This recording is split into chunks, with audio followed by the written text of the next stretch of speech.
எனக்கு சம்டைம்ஸ் என்ன தோணுன்னா இந்த மாதிரி இந்த ரிங்கு ருத்ராஜ் எல்லாம் மிஸ் அவுட் ஆகும்போது எங்க சும்மாவது ஒரு இந்த பேட் பாய் இமேஜ் வேணும் போகுது. அப்படியே போயிட்டு நீங்க போயிட்டு ஒரு ஒரு ஒரு ஒரு 2-3 ஆக்ட்ரஸோட ஒரு ரிலேஷன்ஷிப் வச்சுக்கணும், ஏதாவது ஒரு நியூஸ்ல இருக்கணும், ஏதாவது இந்த மாதிரி விஷயங்கள்லாம் பண்ணணும், நல்ல மேனேஜர் പച്ച കുത്തിക്കണം. അങ്ങനെ ഗൗതം ഗംഭീർ കോച്ചായിട്ടുള്ള ആദ്യ സീരീസിനായി ഇന്ത്യ ശ്രീലങ്കയിൽ ലാൻഡ് ചെയ്തിരിക്കുകയാണ്. പക്ഷേ അപ്പോഴും ടീം സെലക്ഷനെ കുറിച്ചുള്ള വിവാദങ്ങൾ ഇങ്ങനെ ആളിക്കത്തിക്കൊണ്ടിരിക്കുകയാണ്.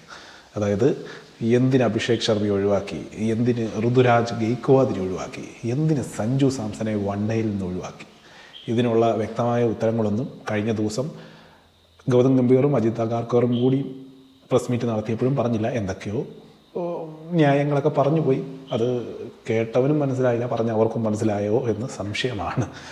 ഒന്നിനും ഒരു ലോജിക്കില്ലാത്ത എക്സ്പ്ലനേഷനായിരുന്നു. ഇത് തന്നെയായാലും ഇതിനകത്ത് ഏറ്റവും കൂടുതൽ ആളുകൾ ചൂണ്ടിപ്പറയുന്നത് ഋതുരാജ് ഗെയ്ക്വാദിനെ കുറിച്ചാണ്. അദ്ദേഹം വിരാട് കോഹ്ലിക്ക് ശേഷം ആ ഒരു കേപ്പബിലിറ്റിയിൽ, അങ്ങനെ നമ്മൾ പറയുന്നില്ല വിരാട് കോഹ്ലിയെ പോലെ അല്ലെങ്കിൽ ആ ഒരു സെറ്റപ്പിലേക്ക് പറയുന്നില്ലെങ്കിലും വിരാട് കോഹ്ലിയുടെ ആ ഒരു പൊസിഷനിലേക്ക് കളിപ്പിക്കാൻ പറ്റിയ ഒരു പ്ലെയർ ആയിരുന്നു ഋതുരാജ് ഗെയ്ക്വാദ് എന്നാണ്. അതിപ്പം വൺ ഡേയിലാണെങ്കിലും 2020-ലാണെങ്കിലും, അതായത് ഒരു സൈഡ് നിന്ന് കളിക്കാൻ ഒരാൾ വേണമല്ലോ, എല്ലാവരും വന്ന് അടിച്ചു പൊളിച്ച് തകർത്ത് പോയിട്ട് കാര്യമില്ല. അപ്പോൾ അങ്ങനെ ഇപ്പോൾ 2 വിക്കറ്റ് വീണാലും മൂന്നാമതൊരു വിക്കറ്റ് വീഴാതെ ഒരു സൈഡ് കാത്തുകൊണ്ട് ഇന്നിങ്സിനെ മുന്നോട്ട് കൊണ്ടുപോകാനും അവസാന ഓവറുകളൊക്കെ ആകുമ്പോഴത്തേക്കും ആഞ്ഞടിക്കാനും, സിക്സൊക്കെ നല്ല കൂറ്റൻ സിക്സൊക്കെ അടിക്കും, അതിനുശേഷിയുള്ള ആളാണ് ഋതുരാജ് ഗെയ്ക്വാദ്. അങ്ങനെ ഒരാളെ എന്തിനൊഴിവാക്കി? ഇപ്പോൾ റീസെൻ്റ്ലി അവസാനിച്ച സിംബാബ്വെ ട്രിപ്പിലാണെങ്കിലും അദ്ദേഹം കിട്ടിയ അവസരം മുഴുവൻ മുതലാക്കിയിരുന്നു അല്ലേ, നല്ല രീതിയിൽ കളിച്ചു. പിന്നെ അതുകൂടാതെ T20-യിൽ നിലവിലെ ബാറ്റിങ്ങിൽ 8ാം റാങ്കുകാരനാണ് അദ്ദേഹം. ഇത്രയൊക്കെ നേട്ടങ്ങളുണ്ടായിട്ടും എന്തിന് ഋതുരാജ് ഗെയ്ക്വാദിനെ ഒഴിവാക്കി? എല്ലാവരും ചിന്തിച്ചുകൊണ്ടിരുന്നത് ഈ സീരീസിലൂടെ വൺ ഡേയിലും 2020-ലും ഒക്കെ ഋതുരാജ് ഗെയ്ക്വാദ് ഒരു സ്ഥിരം സാന്നിധ്യമായി മാറുമെന്നാണ്. പക്ഷേ ഞെട്ടിത്തെരിച്ചുകൊണ്ട് അദ്ദേഹം എല്ലാത്തിൽ നിന്ന് ഔട്ടാവുകയാണ് ചെയ്തത്. അപ്പോൾ അതിനെതിരെ മുൻ ഇന്ത്യൻ ടീം മെമ്പറായിരുന്ന പിന്നീട് ചെന്നൈ സൂപ്പർ കിങ്സിൻ്റെ താരമൊക്കെ ആയ എസ് ബദ്രിനാഥ് ഒരു പ്രസ്താവനയുമായിട്ട് വന്നിട്ടുണ്ട്. അതായത് ഇന്ത്യൻ ടീമിൽ കയറണമെങ്കിൽ കുറച്ച് ബോളിവുഡ് സിനിമാ നടിമാരുമായിട്ടുള്ള ബന്ധമോ അല്ലെങ്കിൽ ശരീരം മുഴുവൻ ടാറ്റു ഒക്കെ അടിക്കണം, എന്നാലേ ആൾക്കാർ ശ്രദ്ധിക്കൂ, സ്പോൺസേഴ്സ് ശ്രദ്ധിക്കൂ, അതിലൂടെ സെലക്ടേഴ്സ് ശ്രദ്ധിക്കൂ, അങ്ങനെയുള്ള ആളുകളെയൊക്കെ ടീമിൽ എടുക്കുകയുള്ളൂ. അല്ലാതെ നിങ്ങൾ ചുമ്മാ റൺസ് മാത്രം നേടി എവിടെയെങ്കിലും കളി കഴിഞ്ഞ് എവിടെയെങ്കിലും ഒതുങ്ങി നിൽക്കുന്ന ആളാണെങ്കിൽ നിങ്ങളെ മൈൻഡ് ചെയ്യില്ല. അതിന് ബോളിവുഡ് നടിയൊക്കെ ഒന്ന് സെറ്റാക്കി അവരുമായിട്ടുള്ള ഇടയ്ക്ക് ഡേ ഔട്ടും അവരുമൊക്കെ ആയിട്ടുള്ള ഫോട്ടോസൊക്കെ സോഷ്യൽ മീഡിയയിലിട്ട് അങ്ങനെ നിങ്ങളിങ്ങനെ നിറഞ്ഞു നിൽക്കണം. കളിച്ചില്ലെങ്കിലും കുഴപ്പമില്ല, സോഷ്യൽ മീഡിയയിൽ ഇങ്ങനെ നിറഞ്ഞു നിൽക്കണം. അപ്പോഴേ ടീമിലേക്ക് എടുക്കൂ. അങ്ങനെ ടീമിലെടുത്തിട്ടേ കാര്യമുള്ളൂ. കാരണം ഈ ക്രിക്കറ്റ് എന്ന് പറയുന്നത് ഇപ്പം ഒരു സ്പോർട്സ് ഇവൻ്റ് മാത്രമല്ല, ഒരു എൻ്റർടൈൻമെൻറ്റ് പ്ലാറ്റ്ഫോമാണ്.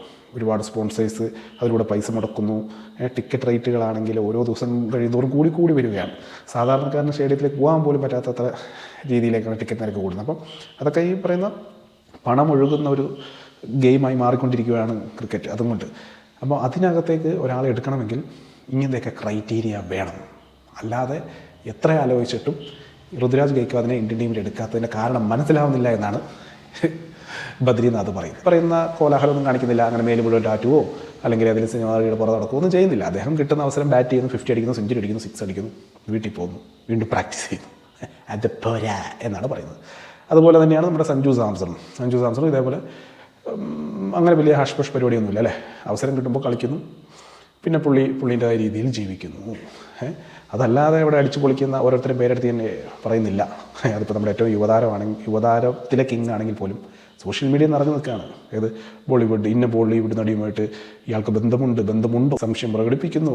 ഇവരില്ല എന്ന് പറയുന്നില്ല, ഉണ്ടെന്ന് പറയുന്നില്ല. അങ്ങനെ ഒരു ചർച്ചയായിട്ട് ഇങ്ങനെ നിൽക്കുകയാണ്. അതാണ് വേണ്ടത് പോലും. അതായത് ഈ മാച്ചൊക്കെ സംപ്രേഷണം ചെയ്യുന്ന ചാനലുകാർക്ക് TRP എന്ന് പറയുന്നത് കളിയുടെ ത്രില്ലിങ്ങിലൂടെ മാത്രമല്ല, കളിക്ക് പുറത്തുള്ള പ്ലെയേഴ്സിൻ്റെ ബന്ധങ്ങളിലൂടെയും ഇൻസിഡൻസിലൂടെയൊക്കെ വേണമെന്നാണ് ബദ്രിനാഥ് പറഞ്ഞു വെക്കുന്നത്. കഴിഞ്ഞ ദിവസം ഗൗതം ഗംഭീർ ഇതുപോലത്തെ ഒരു പ്രസ്താവന നടത്തിയിരുന്നു. വിരാട് കോഹ്ലിയും നിങ്ങളും തമ്മിലുള്ള പ്രശ്നങ്ങളൊക്കെ സോൾവ് ആയോ എന്ന് പത്രക്കാർ ചോദിച്ചപ്പോൾ പറഞ്ഞത് അതൊക്കെ TRPക്ക് വേണ്ടി കാണിച്ചു കൂട്ടിയതല്ലേ. അതായത് IPL ഇവർ തമ്മിലൊന്നും ബഹളമൊക്കെ ഉണ്ടായിരുന്നല്ലോ അവരിടയ്ക്ക്. അതൊക്കെ കഴിഞ്ഞു. ഇനി ഇന്ത്യൻ ടീമിന് വേണ്ടി കളിക്കുമ്പോൾ ഞങ്ങൾ അങ്ങനെയൊന്നും ഉണ്ടാവില്ല, ഞങ്ങൾ വലിയ സുഹൃത്തുക്കളാണ്, TRPക്ക് വേണ്ടി അങ്ങനത്തെ കാര്യങ്ങളൊന്നും ചെയ്യൂല എന്നാണ്. അപ്പം TRPക്ക് വേണ്ടി പല രീതിയിൽ പ്ലെയേഴ്സ് ഇവിടെ പലതും കാട്ടിക്കൂട്ടുന്നുണ്ട്. അത് ഓൺ ഫീൽഡിലാണെങ്കിലും അത് ഓഫ് ഫീൽഡിലാണെങ്കിലും എന്ന് വേണം നമ്മൾ മനസ്സിലാക്കാൻ. അതൊക്കെ വളരെ അനീതിയാണ്. ഒരാൾ ഭയങ്കരമായ ആഷ്പോഷായിട്ട് ജീവിക്കുന്നില്ല, അല്ലെങ്കിൽ ഇതുപോലെ ഫ്രീക്ക് ഔട്ടായിട്ട്, അല്ലെങ്കിൽ ഇതുപോലെ സിനിമാ നടിമാരുടെ പുറകെ നടക്കാതെയും ടാറ്റു ഒന്നും അടിക്കാതെ നോർമലി അദ്ദേഹം പ്രാക്ടീസ് മാത്രം ചെയ്ത് മുന്നോട്ട് പോകുന്നുണ്ട്. അങ്ങനത്തെ ഒരാൾക്ക് ടീമിൽ അവസരം കിട്ടുന്നില്ല ഇന്ന കാരണം കൊണ്ട്, ഈ ഒരു കാരണം കൊണ്ട് മാത്രം എന്ന് പറയുന്നത് വളരെ ലജ്ജാകരമാണ്. T20 വേൾഡ് കപ്പൊക്കെ അടിച്ച് ഇന്ത്യ നല്ലൊരു പൊസിഷനിൽ നിൽക്കുകയാണ്. അപ്പം ഈ പൈസയുടെ ഓവർ സ്വാധീനം ഇതിനകത്ത് കയറി ടീം താറുമാറായി പോകരുത്. ഈ അടിച്ചുപൊളിക്കാർ മാത്രമേ ഞങ്ങളുടെ ടീമിൽ എടുക്കാവുള്ളൂ എന്നുള്ള ലെവലിലേക്കൊന്നും എത്തരുത്. അതിപ്പോൾ ഗൗതം ഗംഭീറും അതിനെ പ്രോത്സാഹിപ്പിക്കരുത്. അജിത് അഗാർക്കറൊക്കെ സെലക്ടറായതിനു ശേഷം വളരെ മോശമായിട്ടുള്ള രീതിയിലുള്ള സെലക്ഷനാണ് നടത്തിക്കൊണ്ടിരിക്കുന്നത്. വളരെയധികം പ്രതീക്ഷ ഉണ്ടായിരുന്നു അദ്ദേഹം സെലക്ഷൻ കമ്മിറ്റിയിലേക്കൊക്കെ വരുമ്പോൾ. ബട്ട് വളരെ അട്ടർ ഫെയിലറാണ് ആക്ച്വലി. ഇനി എത്ര നാളുണ്ട് ഇദ്ദേഹത്തിനൊക്കെ കോൺട്രാക്റ്റ് എന്നറിയത്തില്ല. എത്രയും പെട്ടെന്ന് മാറി ഏതെങ്കിലും വിവരമുള്ളവന്മാർ ഈ സെലക്ഷൻ കമ്മിറ്റിയിലേക്ക് വന്നില്ലെങ്കിൽ ഇതുപോലത്തെ നല്ല നല്ല പ്ലെയേഴ്സൊക്കെ ടാറ്റു അടിച്ചില്ല, സിനിമാ നടിയെ സെറ്റായില്ല എന്നൊക്കെ പറഞ്ഞാൽ ചിലപ്പോൾ ടീമിൽ നിന്ന് ഔട്ടാവും. വിചിത്രമായ കാരണങ്ങളാണ്.